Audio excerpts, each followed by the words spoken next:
Sí, clase esta oremos, tarde. oremos, hermanos. Te amamos, Padre, y te bendecimos en esta hora de la tarde porque en tu amor y en tu bondad, Señor, nos permites poder estar reunidos una vez más a través de este medio de comunicación para poder, Señor, seguir aprendiendo, instruyéndonos, Señor, a través de tu palabra, con el favor también de nuestro hermano Ramón, para el cual te pido, Señor, que tu bendición sea sobre él, que con el poder de tu Espíritu Santo, Señor, nos des discernimiento, nos ayudes a poder tener comprensión, sabiduría, que nuestro corazón y nuestra mente estén abiertos, Señor, para poder entender lo que hemos de escuchar en esta tarde. Pero sobre todo, Padre, siempre pedimos porque lo que aprendamos pueda, Señor, ser de edificación para nosotros, para tu pueblo, para todos aquellos que no te conocen, que podamos ponerlo en práctica. Bendice este precioso tiempo, lo ponemos en tus manos, en el nombre de Cristo Jesús. Amén. Amén. Gracias, hermana Bere. Bueno, mis hermanos, la semana pasada en la última clase estuvimos hablando acerca de la deidad y a manera de resumen, me gustaría decir que debemos reconocer tanto la divinidad de Jesús como su humanidad. No hacerlo implica una desviación seria de la palabra de Dios, ya que, como dice la Escritura, y según lo pudimos ver la semana pasada, Cristo fue completamente Dios y en un momento dado se hizo completamente humano. Es decir, es parte de la deidad, fue engendrado por Dios, de su misma naturaleza, de su misma sustancia, pero cuando fue necesario salvarnos, Él se despojó de esa gloria, de esa condición divina, y entonces asumió nuestra humanidad.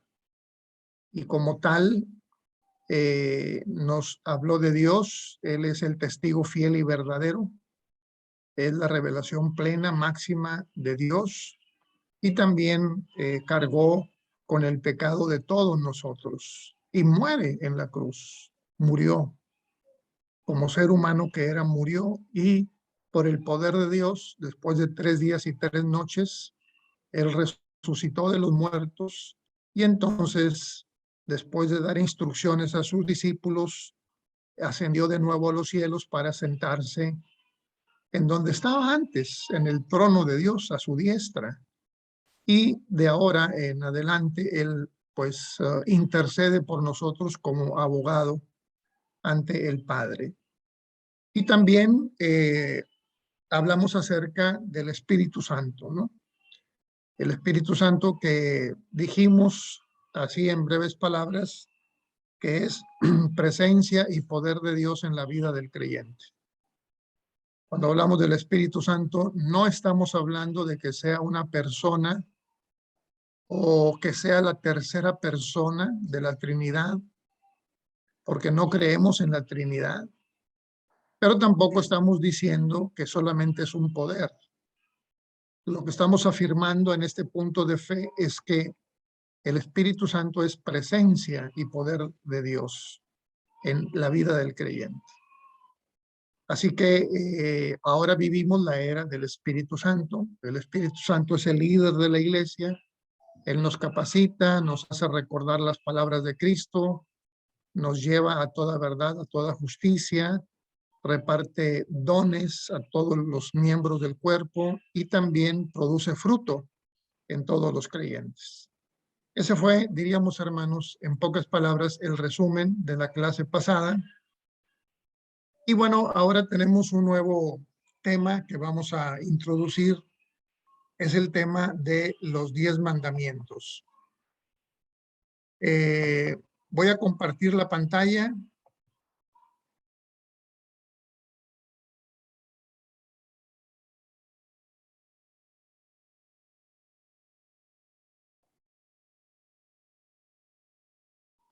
Y vamos a introducir, hermanos, este tema que también es, yo creo que uno de los temas más distintivos, junto con el sábado, de nuestras doctrinas, porque realmente hay muy pocas denominaciones que creen como nosotros respecto de la vigencia de los 10 mandamientos para el tiempo presente en que estamos viviendo. Generalmente, la mayoría de las denominaciones interpreta que los 10 mandamientos son parte del antiguo pacto y que ya el antiguo pacto quedó superado por el nuevo. Y también hay una especie de animadversión contra los 10 mandamientos. Quisiera ser que desde el principio fueron dados como una carga, como algo que agobia, como algo pesado que nadie puede cumplir y que por lo tanto está en contra de nosotros.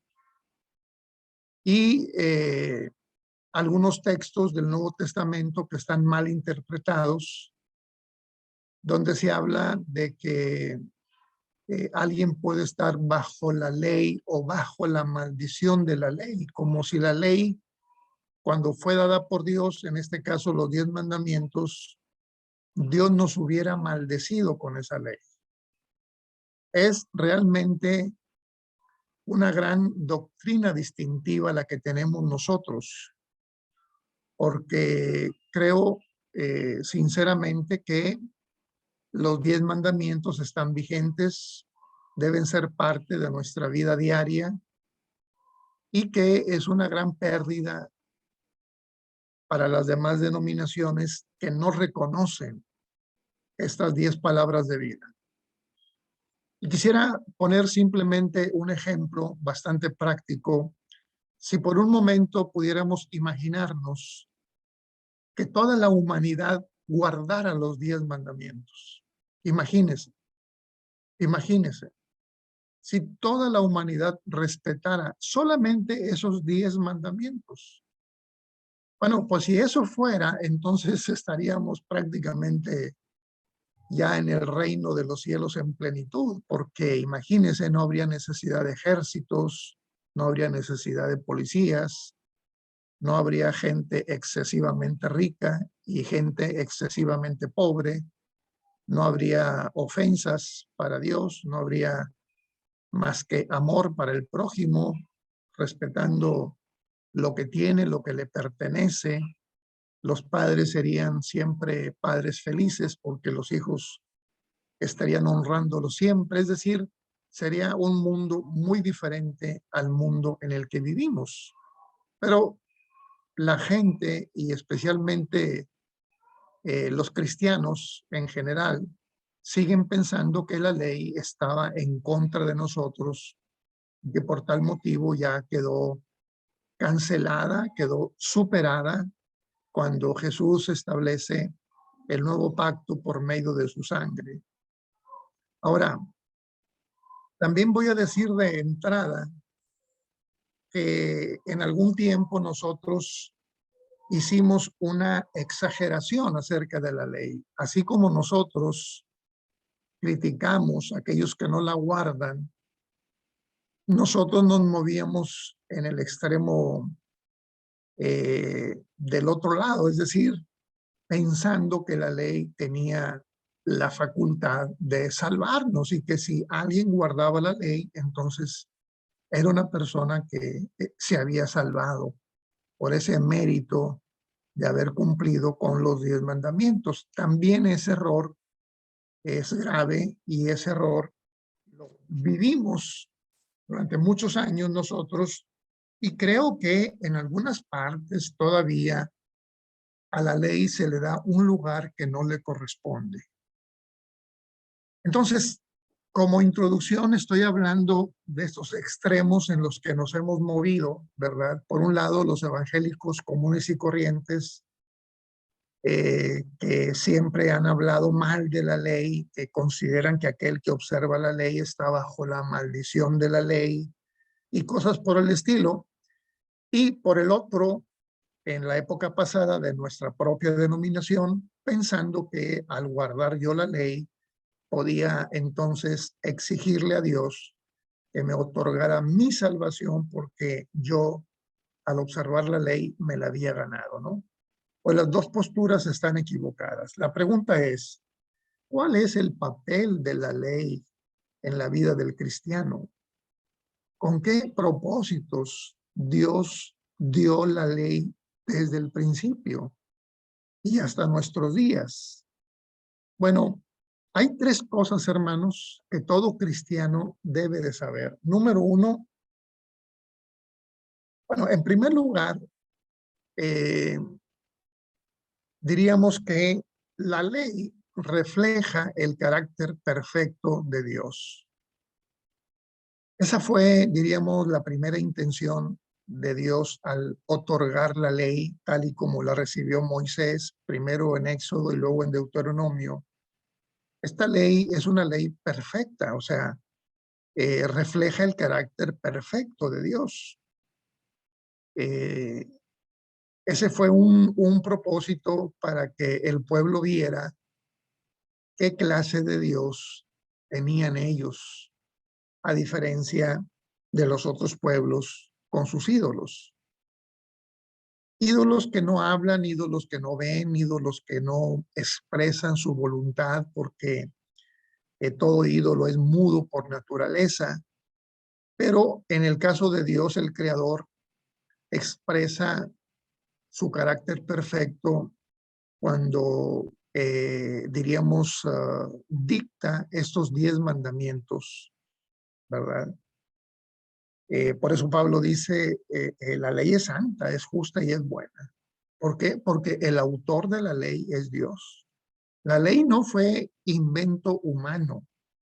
Los 10 mandamientos fueron creación de Dios.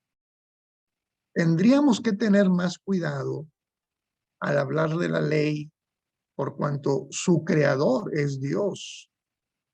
Más allá si fue del antiguo pacto o si todavía es del nuevo pacto, por ser palabra de Dios, incluyendo todo el Antiguo Testamento, es revelación de Dios y deberíamos de tener cuidado cuando hablamos de la ley, porque, repito, refleja el carácter de Dios. Dios es santo. Pablo dice, la ley es buena, el mandamiento es santo y es puro y es justo. Entonces, esa sería una primera intención de la ley. Un segundo propósito por el cual Dios envió la ley es que por medio de la ley se conoce al pecado. Es lo que dice también el apóstol Pablo.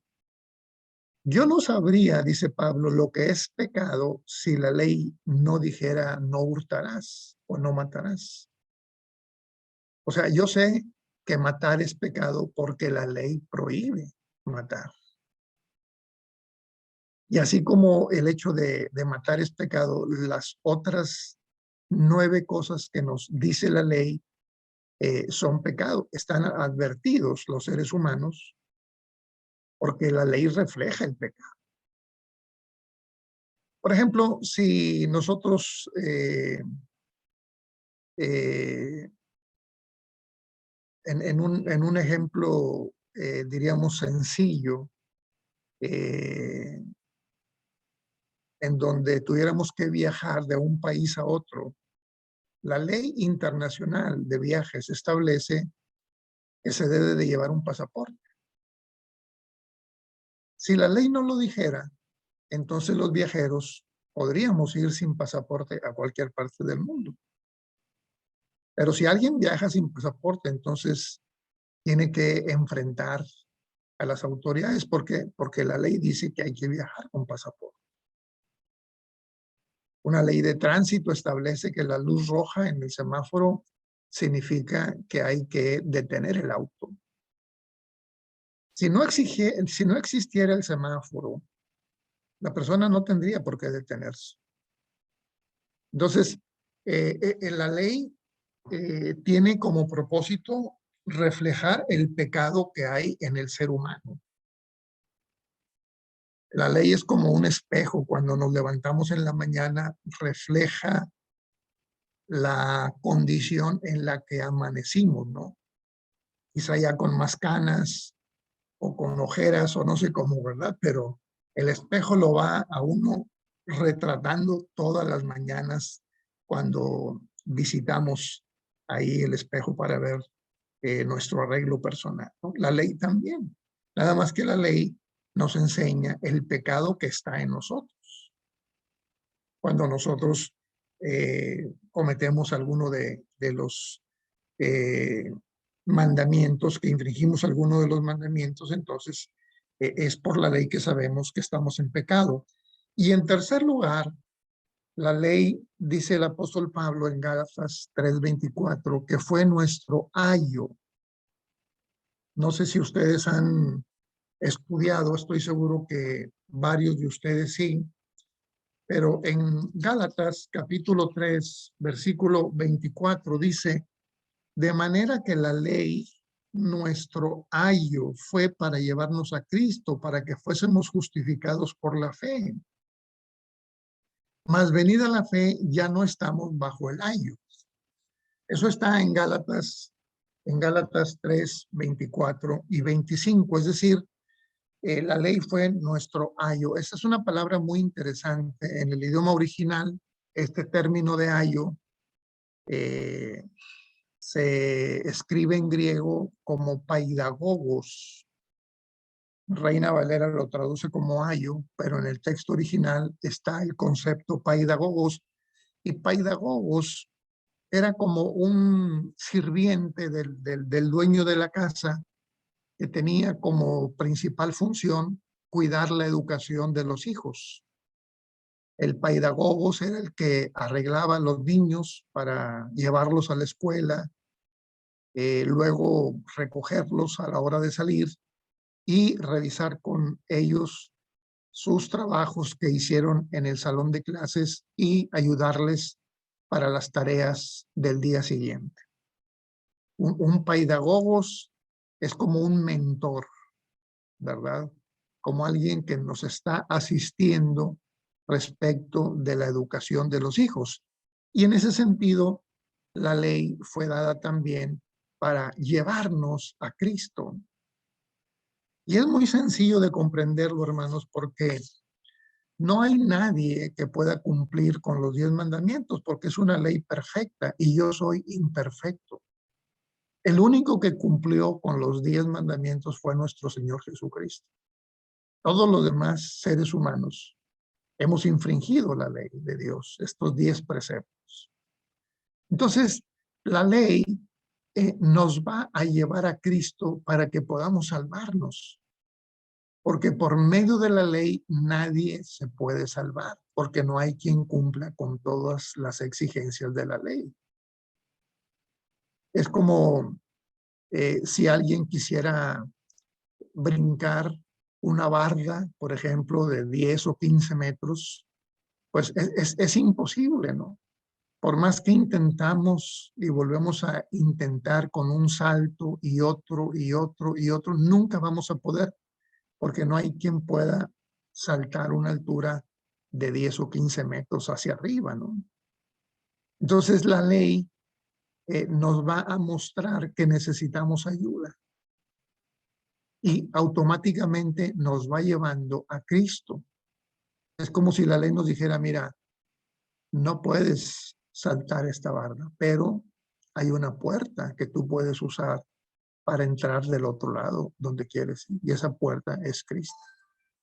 Entonces la ley tiene ese propósito, hermanos, de llevarnos a Cristo, quien cumplió la ley y en quien nosotros también cumplimos la ley. Entonces, con esta introducción, hermanos, voy a leer para ustedes lo que dice nuestro fundamento doctrinal con este tema de los 10 mandamientos. Y dice así, hermanos, los 10 mandamientos eran conocidos y obedecidos por personas fieles antes de que la ley fuera dada en el Sinaí. Más tarde fueron incorporados en el nuevo pacto mediante el ejemplo y enseñanza de Cristo. constituyen la norma o regla básica del código moral para la humanidad y son obedecidos para demostrar el amor del creyente hacia Dios y hacia su prójimo. A mí me gusta mucho esta declaración porque está bastante sencilla. Por un lado nos dice que estos mandamientos existían antes de que se escribieran en 2 tablas de piedra y después, ya en el nuevo pacto, Cristo observa los mandamientos, los predica, habla de ellos y por lo tanto tienen, diríamos, vigencia para nosotros hoy en día. Entonces, esta sería la declaración. Ahora, ¿qué hay de especial en estos 10 mandamientos? Bueno, antes de que Dios presentara su ley codificada a Israel en el monte Sinaí, es decir, ya con número y toda la cosa en 2 tablas de piedra, primero hizo un acuerdo con ellos, según Deuteronomio 19. Este acuerdo o pacto declaraba que Él sería su Dios y que ellos serían su pueblo preciado y obedecerían sus mandamientos. Una nación verdaderamente santa. El primer conjunto de leyes dadas en este contexto fueron los 10 mandamientos, es decir, el decálogo, los cuales Dios habló a toda la congregación y a la multitud mixta reunida en el Sinaí. La multitud mixta es porque cuando salen de Egipto no solamente salen judíos, salen también muchos otros gentiles que estaban esclavizados, se unen al pueblo de Israel para el éxodo que los va a llevar a la tierra prometida. Este es un dato importante del que casi nunca hablamos.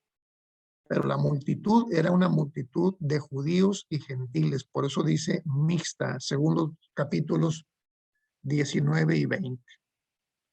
Después Dios llamó a Moisés al monte y le entregó 2 tablas de piedra sobre las cuales habían sido escritos los 10 mandamientos por el mismo dedo de Dios. Éxodo 31, 18, así lo dice. Y es importante, hermanos, porque en ninguna otra parte de la Biblia vamos a encontrar esta expresión de que los mandamientos hayan sido escritos por el dedo de Dios. Solamente ahí se encuentra. Me parece que este es un detalle también importante. A estos 10 mandamientos se les llama el pacto más adelante, en Éxodo, en Deuteronomio. Quizá porque fueron las primeras leyes que Dios dio a los israelitas después del acuerdo mutuo. Y porque los 10 mandamientos fueron los primeros asuntos que Dios tenía en mente para la conducta del pueblo escogido y de todos los demás. Cuando Dios terminó de hablar estos 10 mandamientos a la congregación, también está la frase, y no añadió más, según Deuteronomio 5:22, con lo cual indicó que el decálogo estaba completo como único, ¿verdad?, referente a una ley moral. Estos detalles, hermanos, que no se observan con mucha frecuencia, son importantes, lo que comentaba. Primero, fueron escritos por el dedo de Dios. Y segundo, dice que no añadió más. ¿Por qué? Porque la ley moral estaba completa. No había necesidad de ponerle más. En una discusión que podamos tener con alguien que esté en contra de la ley, es decir, que sea antinomianista. Anti significa contra, nomos significa ley. Y hay muchos hoy en día que son antinomianistas, es decir, que están en contra de la ley y que atacan la ley. Bueno, ellos no podrían contestar mucho de lo que estamos hablando en esta tarde. Ahora, es también interesante, hermanos, como por ejemplo Santiago le llama a la ley de Dios la ley de la libertad. Ustedes han visto el texto de la epístola de Santiago, ¿no es cierto? La ley de Dios es la ley de la libertad. Y no sé si usted ha tenido también la precaución, pero yo aquí tengo la Biblia conmigo y voy a leer para usted algo que no tomamos en cuenta muchas veces por las prisas con las que andamos o al momento de estar leyendo la escritura. Pero fíjese que si leemos nosotros en Éxodo 20 los 10 mandamientos, la introducción es impactante, impactante. En Éxodo 21 dice, habló Dios todas estas palabras, ¿no? Dios como el autor de la ley. Y luego el versículo 2, no da la ley. Lo que da es una introducción. Dice, yo soy Jehová tu Dios, que te saqué de la tierra de Egipto de casa de siervos. Ojo con esto, hermanos. Ojo con esto. ¿Por qué? Porque lo que viene ahora es la ley de la libertad. Por eso el Señor hace esta introducción. Yo soy Jehová tu Dios, que te saqué de la tierra de Egipto de casa de siervos. Es decir, para que no vuelvas a ser esclavo, para que no vuelvas a estar dominado por otra etnia, ¿no? A propósito de las conquistas de los españoles, ojo con esto, ¿no? Porque vas a recibir una ley que te va a dar la facultad de ser libre, de ser libre. Y si usted revisa cada uno de los mandamientos de la ley de Dios, usted va a encontrar que efectivamente es una ley liberadora. No tiene absolutamente nada de malo, no tiene ninguna carga, ningún agobio para nosotros. Al contrario, es una ley que nos libera. Y vea, por ejemplo, el primer mandamiento en el verso 3. No tendrás dioses ajenos delante de mí. Fíjense nada más lo liberador que es este mandamiento. No tendrás dioses ajenos delante de mí. Es decir, ya no vamos a ser esclavos de dioses con minúscula que no son dioses. ¿Por qué? Porque solamente hay un Dios, es el Dios creador. Entonces ya no estamos preocupados nosotros con esos dioses con minúsculas, repito, para ver si les agradamos o no les agradamos, para saber qué quieren, cuál es su voluntad, qué esperan de nosotros. No, ya somos libres de ese agobio. Ya no tenemos ese problema. ¿Por qué? Porque el Creador nos ha libertado. Nos ha libertado de esa variedad de dioses con minúscula, ajenos, extraños, inútiles y distantes, que tanto hacen daño a los seres humanos. Entonces, vea usted esta liberación que dan los 10 mandamientos. ¿Fuimos esclavos? Claro que sí. El pueblo de Israel en Egipto, nosotros en el mundo de pecado. El pueblo de Israel con Faraón, nosotros con Satanás. Pero es un paralelo perfectamente establecido, ¿no? Ahora, vea usted el mandamiento número 2. No te harás imagen ni ninguna semejanza de cosa que esté arriba en el cielo, ni abajo en la tierra, ni en las aguas debajo de la tierra. No te inclinarás a ella ni las adorarás, porque yo soy Jehová tu Dios, fuerte, celoso, que visito la maldad de los padres sobre los hijos, sobre los terceros y sobre los cuartos a los que me aborrecen, y que hago misericordia en millares a los que me aman y guardan mis mandamientos.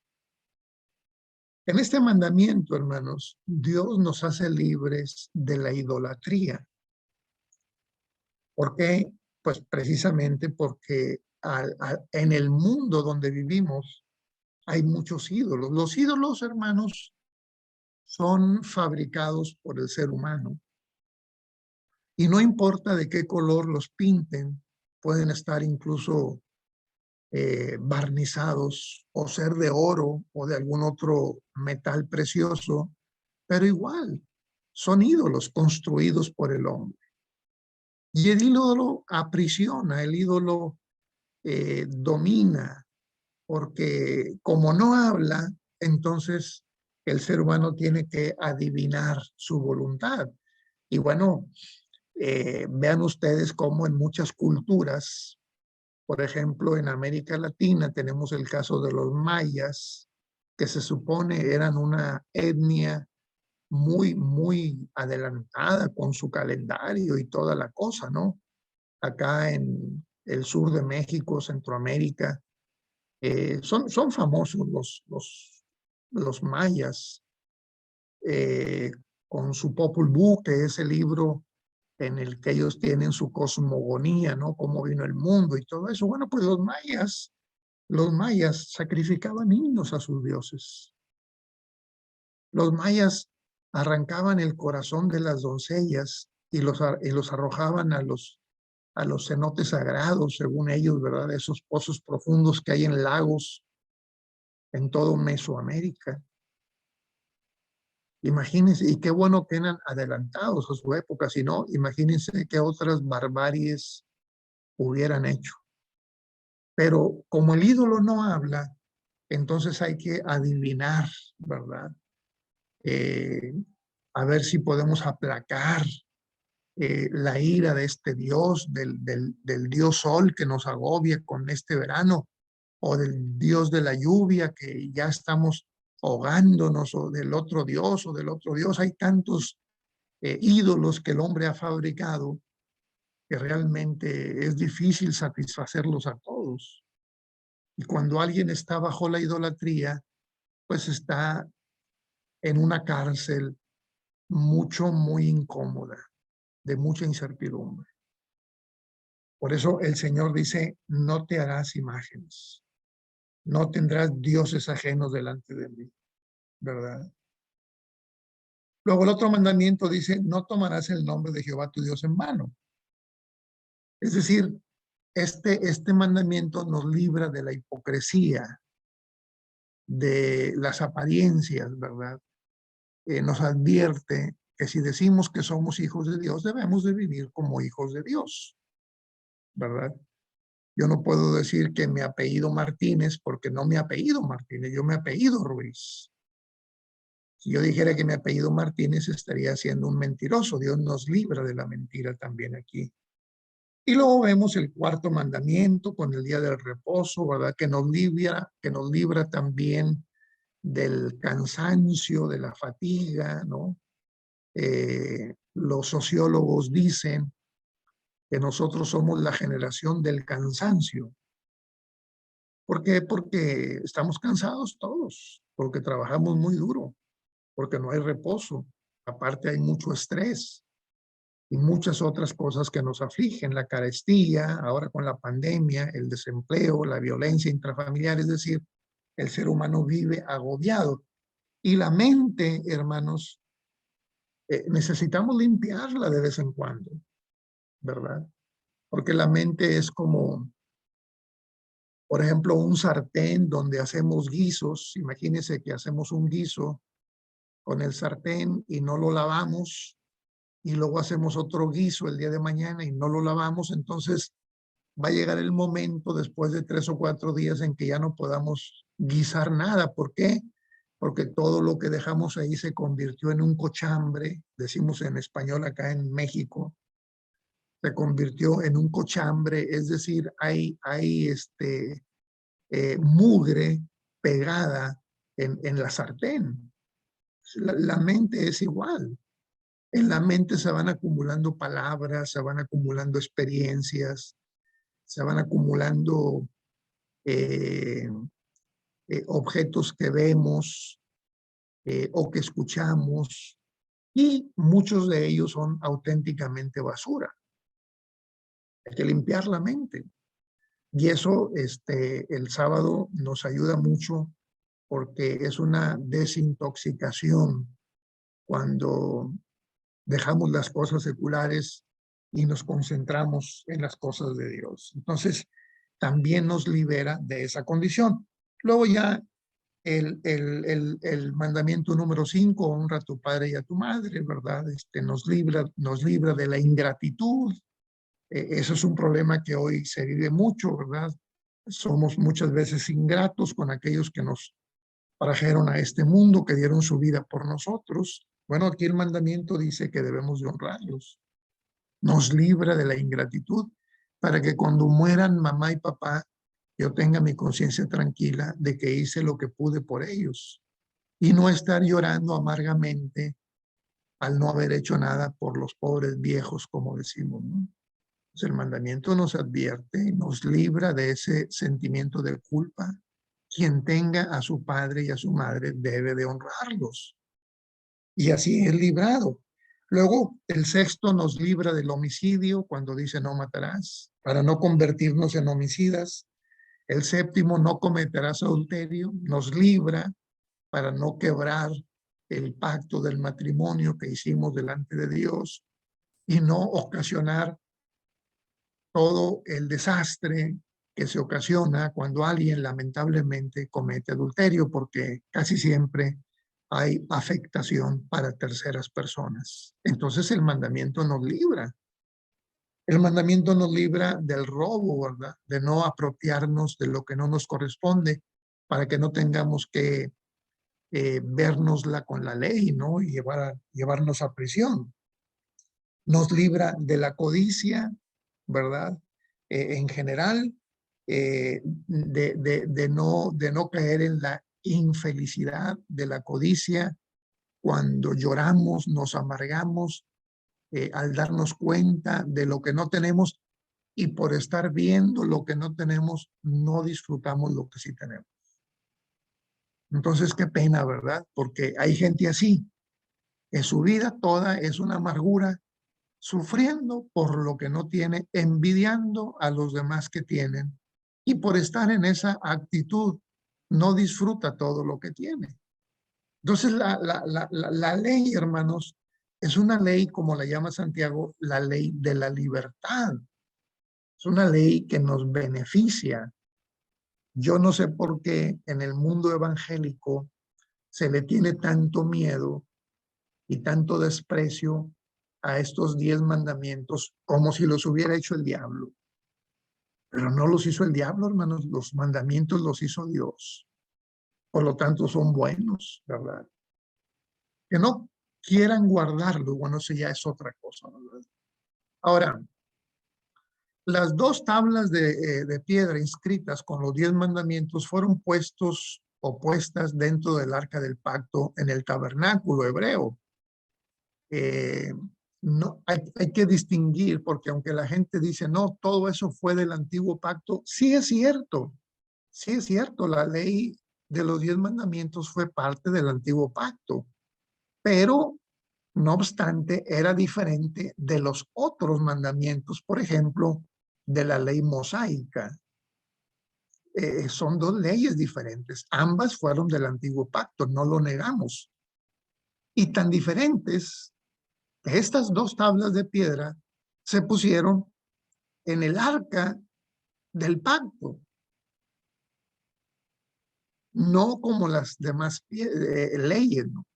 Entonces, el hecho de que se pusieran los 10 mandamientos dentro del arca tenía un significado muy especial en cuanto a que el propiciatorio fue puesto arriba del arca. Y desde ahí, desde donde Dios habló y se reunió con Moisés cara a cara, o sea, aún físicamente la ley tuvo un lugar, los 10 mandamientos, las 10 palabras de vida tuvieron un lugar especial, ¿no? Ahora, evidencias que apuntan hacia el papel único de los 10 mandamientos. Número 1, fueron dados por el Señor como un código completo de ley, ¿no? Entonces Dios se la dio a Moisés y le dijo, mira, aquí está la ley y es un código moral. Ojo con esto, hermanos. No es para alcanzar salvación y vida eterna, ¿no? Porque no se puede uno salvar por medio de la ley. La ley fue dada para vivir esta vida que tenemos aquí en el mundo material. Entonces, y esa ley fue dada de manera completa por Dios. Los mandamientos fueron escritos por el dedo de Dios en tablas de piedra, 2 veces, porque las primeras se quebraron, Éxodo y Deuteronomio. Fueron la constitución básica por medio de la cual el Señor gobernó a Israel. Hubo un tiempo antes de que Saúl fuera nombrado rey. Ustedes saben que Saúl fue el primer rey Con Saúl empieza la monarquía de Israel y también empieza la desgracia. ¿Por qué? Porque antes de la monarquía, antes de Saúl, quien gobernaba era Dios a través de los 10 mandamientos. Era la teocracia. Teo, Dios, kratos, gobierno. Es decir, Dios gobernaba directamente a Israel.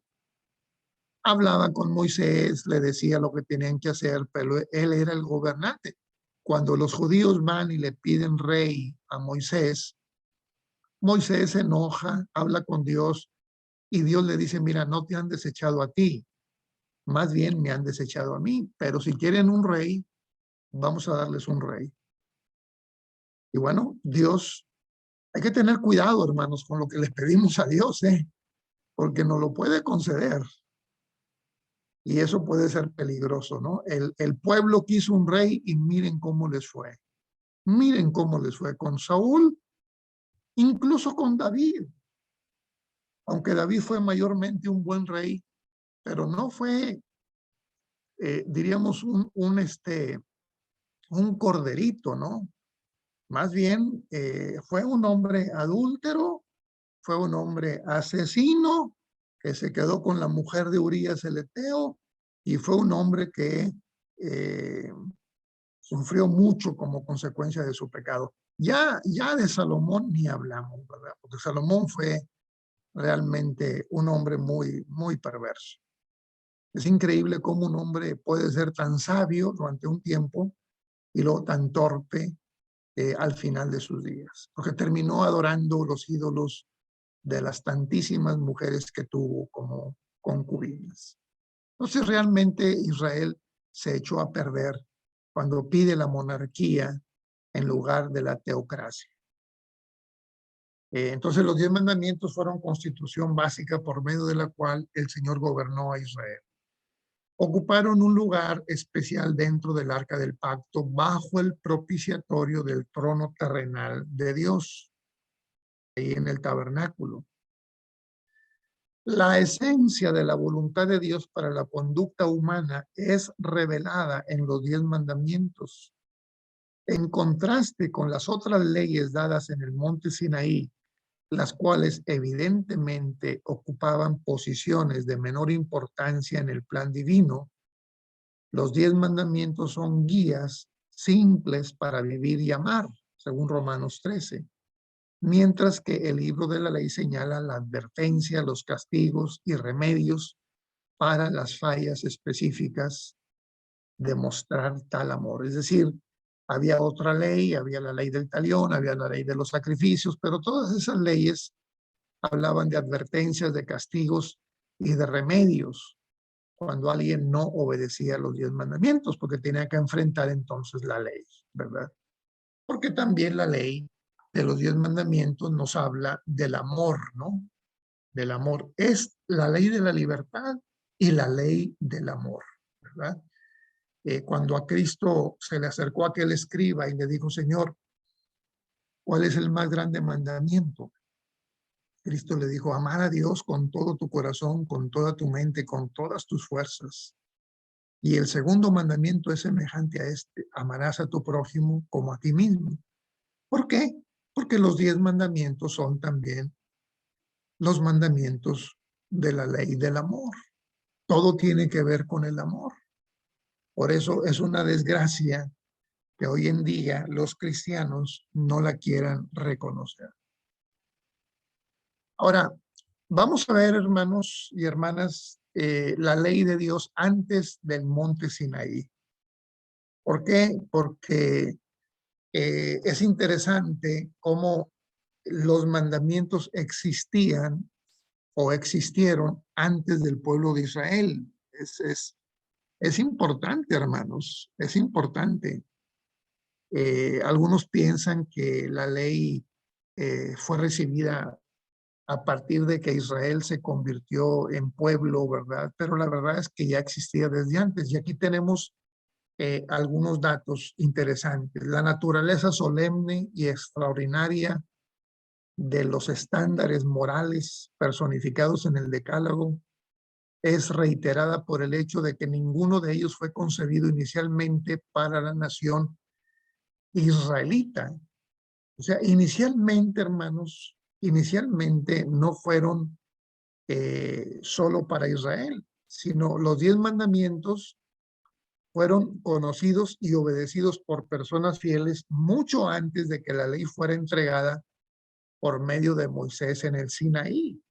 Y mire usted, el testimonio del Señor acerca del patriarca Abraham habla cómo los patriarcas y sus familias habían llegado al conocimiento previo de los mandamientos y las leyes de Dios. Dios dice que escogió a Abraham para que fuese el padre de muchas naciones, por cuanto oyó Abraham mi voz y guardó mis preceptos y mis mandamientos y mis estatutos, según Génesis 26:5, fíjese. Entonces, ¿desde cuándo están los mandamientos? Pues desde el principio. O sea, los mandamientos no inician cuando Israel llega a la tierra prometida. Antes de que ese pueblo existiera, ya Dios le había dado mandamientos a Abraham. Así lo dice Génesis 26:5. Estas categorías de instrucciones revelan el gran alcance del conocimiento de Abraham sobre la voluntad de Dios. Aún antes de Abraham, Dios hizo rendir cuentas a la humanidad por tener conocimiento del bien y del mal y no vivir de acuerdo a ese conocimiento. Véase como ejemplo el castigo de Caín por haber matado a su hermano.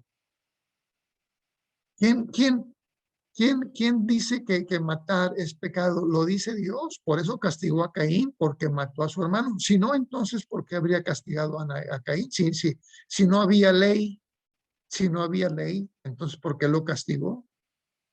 Claro que había ley.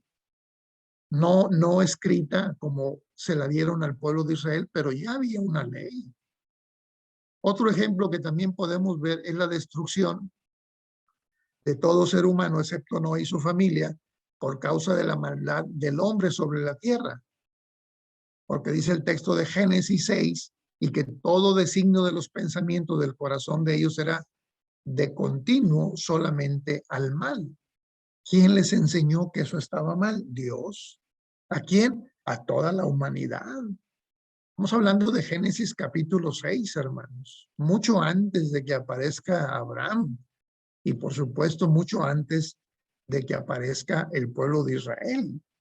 Entonces, un dato muy importante es que los mandamientos existen desde antes del Sinaí.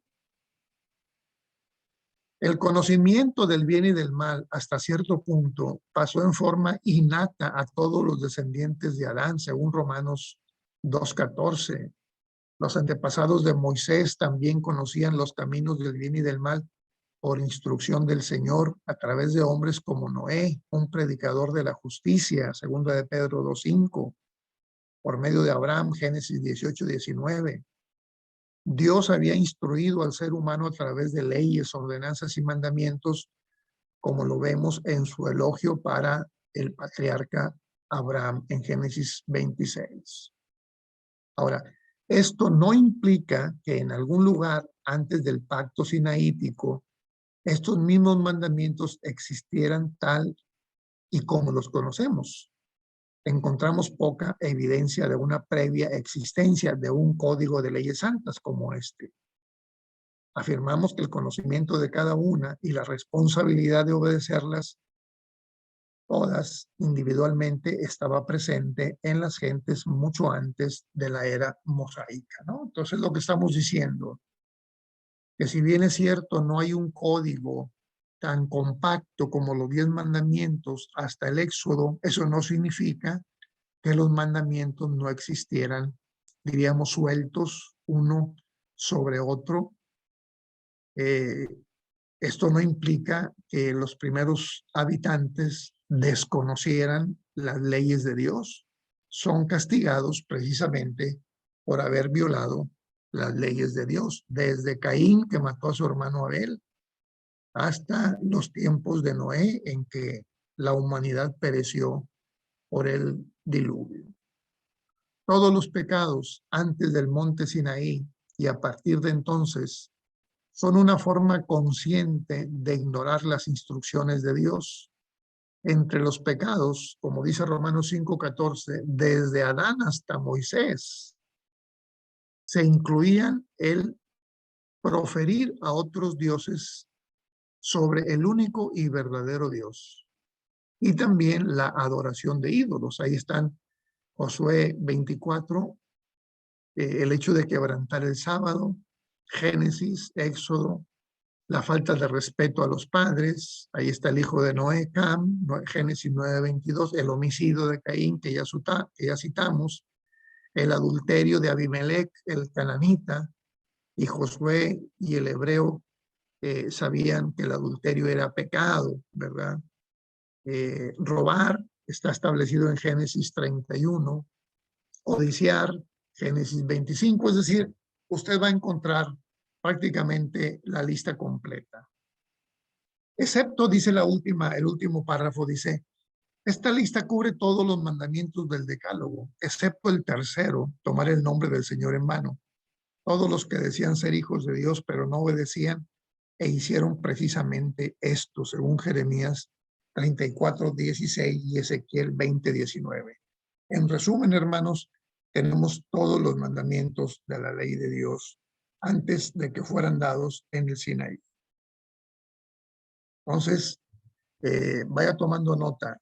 Estamos hablando de cosas muy interesantes. Con lo cual nos damos cuenta que los 10 mandamientos completos eran conocidos como la voluntad de Dios antes de que fuese dada la ley a Moisés en el Sinaí, y que aún los gentiles se les hacía responsables por sus hechos de desobediencia.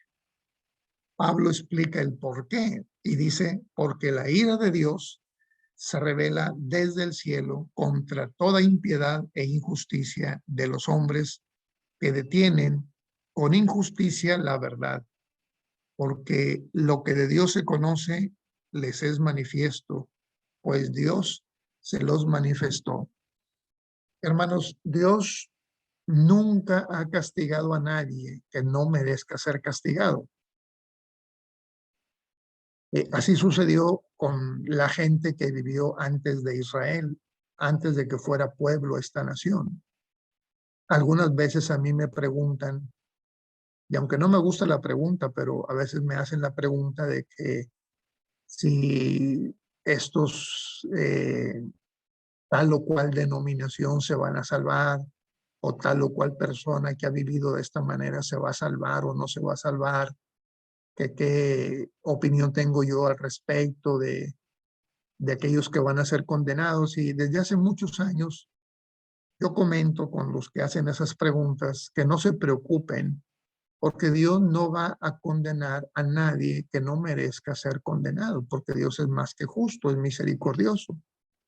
Si alguien se condena es porque la verdad no había otra opción, no había tal posibilidad, no había más remedio. Solamente se condenan a aquellos que efectivamente merecen ser condenados. Así es que los que murieron con el diluvio realmente lo merecían. ¿Por qué? Porque desobedecieron los preceptos de Dios, los mandatos de Dios.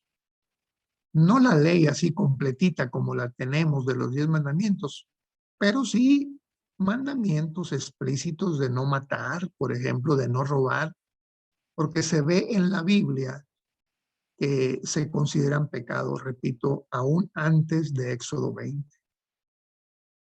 Entonces Dios castiga a Caín, castiga al mundo antidiluviano, castiga a Sodoma y a Gomorra. ¿Por qué? Pues porque han desobedecido sus preceptos y entonces merecen ese castigo. Vamos a hacer un paréntesis aquí, hermanos, para que tengan un break y vamos a ver el decálogo en el nuevo pacto. ¿De acuerdo, mis hermanos? Entonces vamos a volver ahorita en 15 minutos a las 17, a las 7 de la tarde con 20 minutos. Regresamos.